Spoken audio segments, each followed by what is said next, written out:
in New York City. I'm London Mizani. And I'm Ebony Kiana, and we are Classy Bad Entertainment. We're here with our special guest from the TV series For the People, introducing Vondie Hall. Woo! Vondie. Hi, everybody. So, some people may feel insecure or feel that it'll be hard to find a job, so they may have an alternate job. What would you do if you couldn't act or direct? If I couldn't act or direct, what would I do? I would probably be a musician. Ooh, awesome. What kind of music? I like jazz right now, but I grew up playing rock and roll, and playing guitar and singing in bands. Now I would probably lead a jazz band. So in the series For the People, you play Judge Nicholas Burns. So you're not the prosecutor or defendant. When I got offered the role, it was the role of the judge, and they wanted someone who was seasoned, who had some sense of authority, and they knew my body of work and felt that that was the role best suited for me. I think, and as the storyline unfolds, you'll find out that the person who is the U.S. attorney, head prosecutor, I was a mentor of him, so they wanted someone older for him to kind of anchor the ship. Great choice. We've all had that boss or coworkers that we didn't get along with. How do you deal with difficult directors and casts?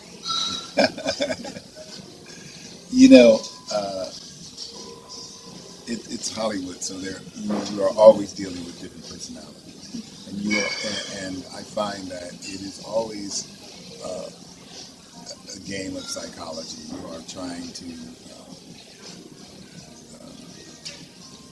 navigate the tricky waters of egos, but I found that respect is the best way to sort of to get along with everyone. Really be respectful. I think it's really important as a director, myself when I direct movies, to respect the cast, the crew, everybody who's contributing, or when I'm working as an actor, be respectful of the cast, the crew, and the director that I'm working with.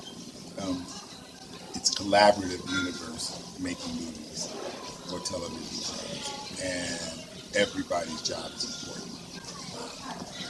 And so I think when you're dealing with people who may not have the energy that you want around, then you try and fire them. you get rid of them, or you don't work with them again. If I'm acting or working as an actor and a director, or someone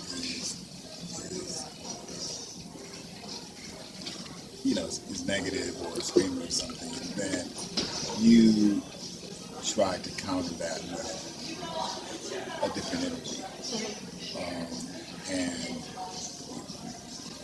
focus on the work, focus on the actors that you're working with, and take whatever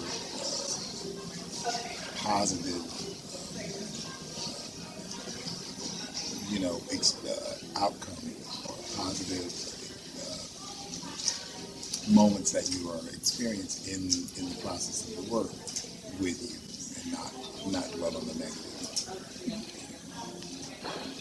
You've directed TV series Yeah. and movies such as Waist Deep, Gossip Girl, and Faith Under Fire. So, what do you look for in actors? That's a good question. What do I look for in actors? I look for a sense of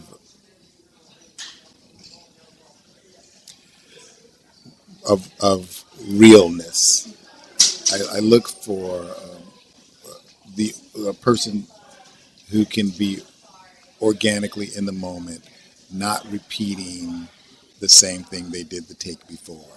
Someone who can be spontaneous, someone who can take direction, and someone who has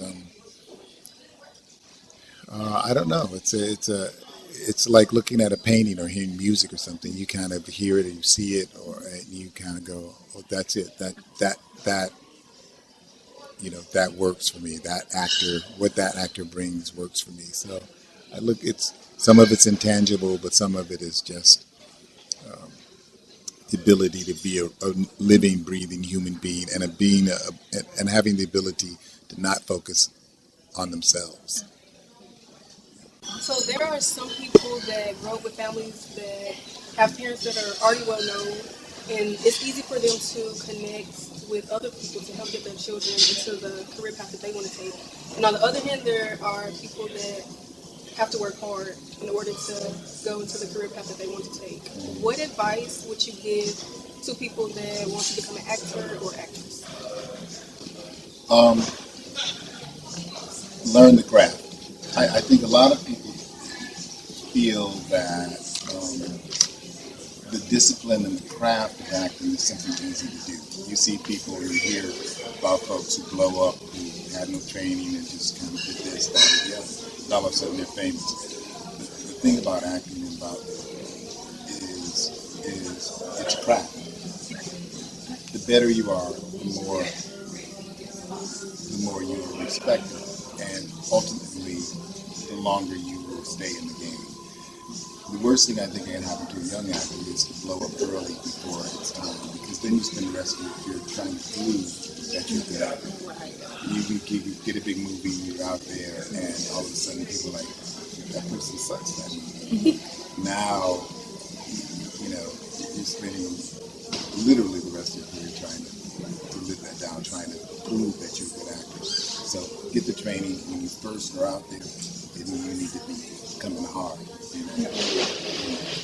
It's got to be, at a level that is. The production doesn't have to be at a great level. You have to be at a great level as an actor. It doesn't matter what you're working in. Commercial, music video,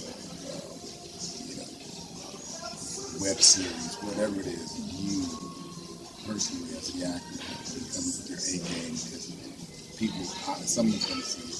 People always see. People see everything. It's got to be. You got to be good. Coming to America, gridlock, now for the people. What makes you a great actor?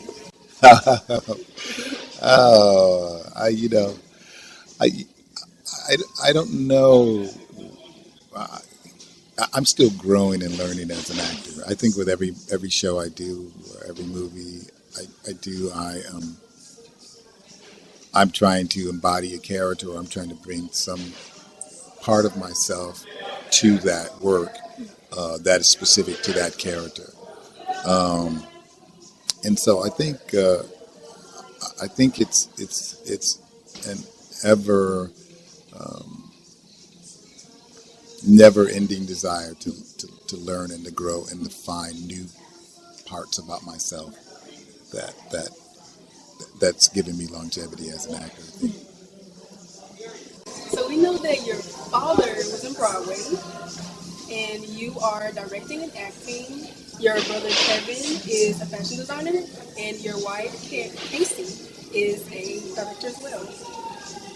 Have you ever tried to push your children or encourage your children into the same career path as you?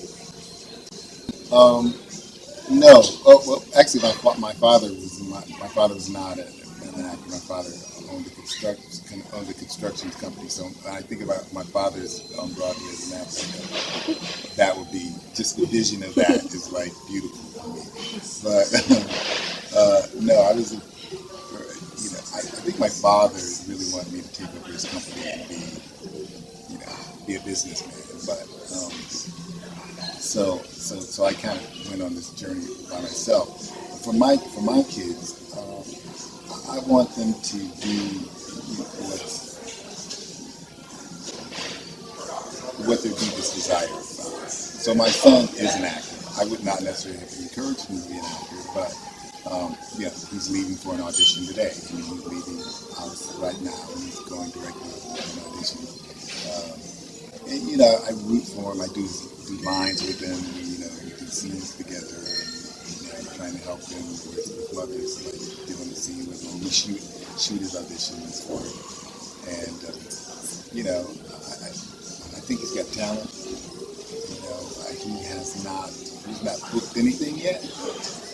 No, he's only, he just got out of school not long ago, and now he's got an agent, he's got a manager. So I'm pulling for him. I'm like, go, brother, go, go further than I did. My daughter is a scientist, so that wants nothing to do with movies and television. Still amazing. Yeah. So she's the intellectual in the family. I know the entertainment industry is not the typical 9 to 5. Right. I know you put in 13 plus hours. So how do you get through that? It's very difficult to be in the movie business. Everyone thinks about the glamour of it, and that is after you've done the work and you actually get the opportunity to rarely put on some nice clothes and go to a premiere or a party or something like that. But you're getting up, you got to be on set at 6 in the morning, or you got to be in the makeup chair at 5:30 in the morning, and then you're there all day in production, and so it's very, very taxing. It's very, very difficult work, and it's easier as an actor because you get the opportunity to go to your trailer sometimes if the shot's not on you, but still you're going to be there in your trailer. You're going to be between your trailer and set for 12, 13 hours a day. As a director, it's incredibly grueling because you're there for every shot. People are asking you a million questions. I think in film school, someone was saying a director gets between 600 and 700 questions a day on set, and by the time you do that for 6 months with prep and shooting, I love the ability to then just be an actor and say, "Bring me my breakfast burrito, please," in the trailer. So we know that you have more in store. Do you have any upcoming movies that you will be directing in or filming? Yeah, I've got a new movie I'm going to direct that I wrote from a novel by Lauren Adler. It's called Residue, and the script just went into the producers. We're now budgeting it and going to be going out to actors. So we'll shoot that in the spring. We'll shoot it in the spring of next year. So that's going to be my new movie, and of course I'm doing a documentary about our family. Awesome. That's really cool. And that should be interesting. What's your intake on other entertainers in the industry being blackballed? Being blackballed, interesting.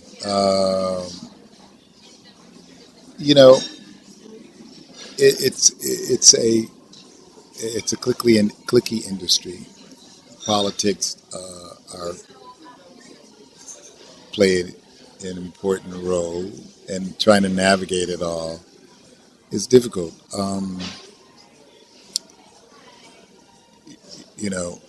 If one is, and it depends on why one's being blackballed.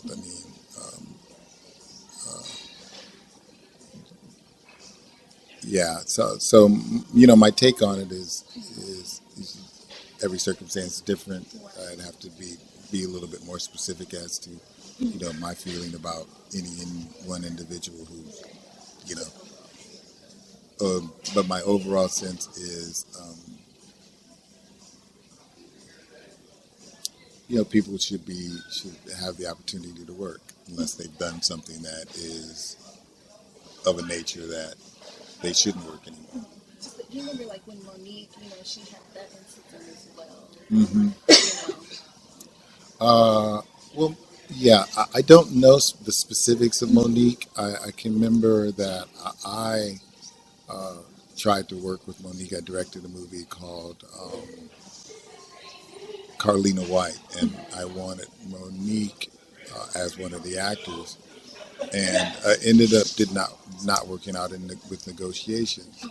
Um, but I don't know how she's perceived or what have you in the industry. I know that she has made statements that she's not working and what have you, um, or or that people were hiring her for some reason or another. But I don't know enough about it. I personally really like Monique. I think she was incredible and precious, which is one of them. And I thought it would be great to work with her, and so I offered her a role in a movie. So all I know is, me personally, I want to work with her. Yeah, that would be very awesome. Hopefully you can. We'll be looking forward to that. Yeah, yeah. Thank you for Yeah, thank you for Oh, interviewing with absolutely. us. Great. Congratulations to both of you. Thank you. Alright, that was Vondie Hall. And don't forget to watch For the People on ABC. every Tuesday at 9 Central.